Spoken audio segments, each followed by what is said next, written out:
Всем привет! Сегодня хочу обсудить ситуацию, когда как бы вы хорошо, правильно, продуктивно не планировали, дел очень много, что-то на что наложилось, какие-то проекты схлестнулись, какие-то неожиданности появились. В общем, дел очень-очень много, такие периоды у каждого бывает. И, в общем, как выжить в этой ситуации? То есть я буду сегодня говорить не о том, как правильно спланировать это дело, потому что иногда бывает, что планирования недостаточно, а дел все равно как бы не уменьшается. Я сегодня поговорю о том, как сохранить себя, как выкроить силы, время, чтобы, ну вот, как бы поддержать себя в этом всем процессе, чтобы дойти до конца в нормальном состоянии. То есть все будет направлено на улучшение в целом нашей жизни, нашего состояния. И давайте начнем. И начну я, конечно же, с того, чтобы, когда вы попадаете в эту ситуацию, нужно обязательно пересмотреть все свои рутинные процессы и максимально их автоматизировать, либо делегировать. В общем, есть такие каждодневные процессы, там стирка, уборка, готовка, какие-то дела, там на почту сходить, или вы там обязаны в магазин сходить, еще что-то. Когда у вас очень много дел, вы не можете жить обычной жизнью и нести ту нагрузку, которая у вас была ранее. То есть то, что вы можете все-таки отдать кому-то, передавить какую-то свою обязанность, вы обязаны это сделать, потому что если вы будете жить обычной жизнью со своими обязанностями в момент, когда на вас навалилось больше работы, учебы или дел, вы просто не выживете. То есть нужно что-то от себя оторвать. У каждого свой список обязанностей, и каждый может их автоматизировать. Есть какие-то подписки, доставки. Сейчас мир, в принципе, подстроен под то, чтобы упрощать нашу жизнь, поэтому самое время этим всем воспользоваться. И это выкроет для вас не только время, но и силы, потому что мы все равно тратим на это свои силы. И даже если вы в это время не будете работать, если вы в это время отдохнете, это тоже будет хорошо. Следующее, что я хочу посоветовать, это перерывы без стимулов. Перерывы нужно обязательно делать, не забываем об этом. Нам нельзя круглосуточно работать, нам нужно обязательно отдыхать. Но для того, чтобы перерыв сделать максимально продуктивным, максимально приносящим нам пользу, чтобы мы по-настоящему восстановились, лучше это делать без стимулов, то есть не сидеть в телефоне, не где-то ходить, ничего. Лучше полежать или посидеть где-нибудь, закрыть глаза, и чтобы в уши тоже ничего не попадало. Ну, то есть максимальная тишина и темнота. 10-15 минут такого отдыха, они хорошо повлияют на ваш мозг, на ваше состояние. То есть, когда мы много работаем, учимся и выполняем все наши задачи, мы постоянно бомбардируем свой мозг стимулами, информацией. В общем, наш мозг постоянно в очень активном состоянии. Мы отдыхаем во время сна, когда у нас глаза закрыты, когда там тишина, мы отдыхаем. Можно устраивать себе такие перерывы, когда, ну, вот повторюсь, вы не пялитесь в телефон, вы не смотрите какой-то сериал, просто отключайтесь от всего, наденьте там маску для сна, посидите, полежите, отдохните. Это хорошо вас перезагрузит, опять-таки, это даст вам еще сил для того, чтобы продолжать заниматься своими делами, которые у вас накопились. Следующий момент немножко похож на предыдущий, но он тоже очень важен в отдельном рассмотрении. Это сокращение принятия количества решений, потому что каждое принятое решение – это потраченные силы и наши когнитивные возможности. Когда вам очень нужно много всего решать, особенно если это какие-то рабочие процессы, от вас там много чего зависит, люди, какие-то процессы, и от принятия ваших решений очень много чего зависит, то лучше не распыляться на другие вещи, потому что то, что вы будете есть на завтрак, ну, то есть решение, это то же самое, что вы там по контракту что-то решите. То есть равноценное количество выброса сил, ну, практически равноценно. То есть если вы долго будете выбирать завтрак и размышлять о том, что же мне нужно съесть, а как будет лучше, это может быть даже больше по энергозатратам будет. Поэтому стараемся не думать над простыми бытовыми вещами слишком долго. То есть если вы там хотите что-то выбрать из одежды, принимайте первое там решение, которое у вас, ну, пришло в голову, чтобы, повторюсь, не тратить на это силу. Следующий момент, который нас очень сильно поддержит в этом нелегком пути, это не забывайте себя хвалить и позволять себе маленькие приятные радости. Потому что когда мы очень много работаем, когда мы погружены все в этот процесс, мы всегда забываем о каких-то маленьких вещах. То есть мы себя отказываем практически во всем, только самое необходимое. Но вот эти самые маленькие приятные радости, там, чтение, просмотр, разговор с родителями, с супругом, еще с кем-то. То есть какие-то маленькие вещи, которые мы себе запрещаем, но которые действительно радуют вас, они вам помогают, они там, ну, как бы приносят вам удовлетворение от всего дня, не нужно их исключать. Да, их можно там немножко ограничить, немножечко уменьшить в объемах, но их нужно обязательно оставлять, потому что, повторюсь, нам нужны нейромедиаторы в нашем мозге, нам нужны гормоны правильные, а если вы все исключите и будете исключительно работать и никак не будете пополнять всю эту систему, то вы очень быстро перегорите, будете просто на холостых оборотах работать, и это получается бессмысленно, потому что вы не сможете достаточно хорошо пользоваться своими когнитивными способностями, потому что им не на чем будет работать. И относительно похвалы, и особенно благодарности, можно себя поблагодарить. В общем, похвала и благодарность, они вызывают в мозге всплеск нейромедиаторов, очень полезных, очень нужных. Это такая очень хорошая таблеточка для нашего мозга, которая очень быстро вас взбодрит, очень быстро приведет ваш мозг в рабочее, хорошее состояние, что, в принципе, нам и нужно в такие моменты. Следующий момент, о котором я хочу поговорить, это то, что ни в коем случае в такие моменты нельзя забрасывать планирование. Я об этом часто говорю, но повторюсь. Когда мы очень сильно загружены, планирование – это наш единственный помощник и единственный якорь, который нам поможет из этого всего выбраться. Потому что если вы не знаете действительный объем своих задач, своих дел, вы не сможете их никогда выполнить. То есть, когда у вас просто какой-то бесконечный поток, и вы понимаете, что у вас очень много дел, это очень сильно угнетает. Вы не можете даже их начать, потому что вам кажется, что это невыполнимый какой-то список, и вы очень много времени прокрастинируете, да, вы, возможно, занимаетесь какими-то другими делами, но по факту то, что вам нужно делать, вы и не делаете.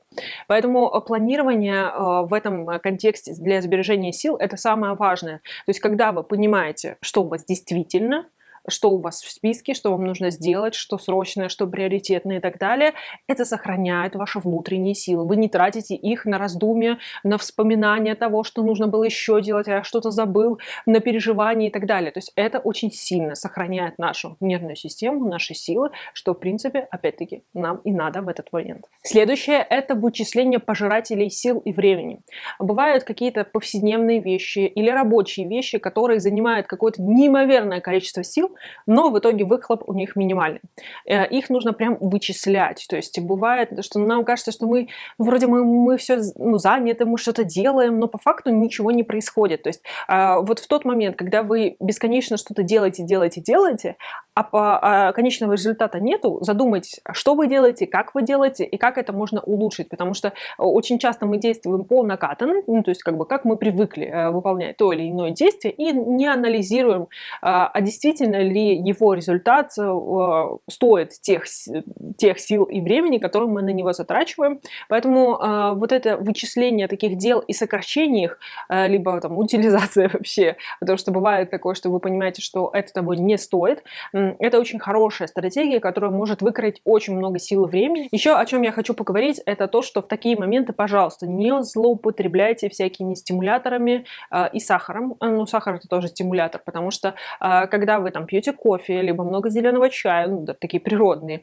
я не говорю уже о каких-то энергетиках и тому прочему, потому что да, в какой-то момент вы будете на пике своей активности, но чем выше вы заберетесь, чем больше вы там выпьете кофе, тем сильнее вы будете падать, понимаете? После каждой такой накачки неестественной, вы каждый раз все сильнее и ниже падаете по энергии, по силам. То же самое с сахаром, когда нам там хочется немножко себя взбодрить, мы съедаем что-то сладенькое, нас вроде так бодренько, но потом, повторюсь, мы ниже падаем, потому что для вот этого подъема все-таки же нужна энергия нашего организма, да, мы там стимулируем себя, то есть это такой перегруз всех систем, и в какой-то момент, конечно, это ни к чему хорошему не приводит, и вы будете все больше и больше уставать, вы будете все больше и больше этих стимулов, то есть это такая вот, вы зайдете в это колесо, когда вы себя стимулируете, чуть-чуть работаете, опять упадок сил, опять еще больше стимулируете, опять работаете и так далее. Лучше все-таки плавненько, спокойненько, с перерывами, но самостоятельно, на своих силах, которые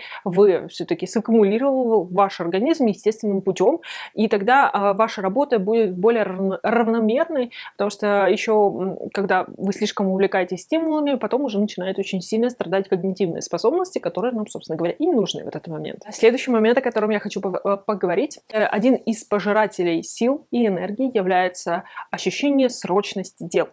В этом пункте я хочу вам напомнить о том, что нужно всегда пересматривать, а действительно ли те дела, которые вы сейчас делаете, они срочные, или о тех делах, которые вы думаете, что вы не успеваете, но они срочные, и вы вот что-то свое делаете, но постоянно у вас такой маяк, что вот срочно что-то нужно сделать.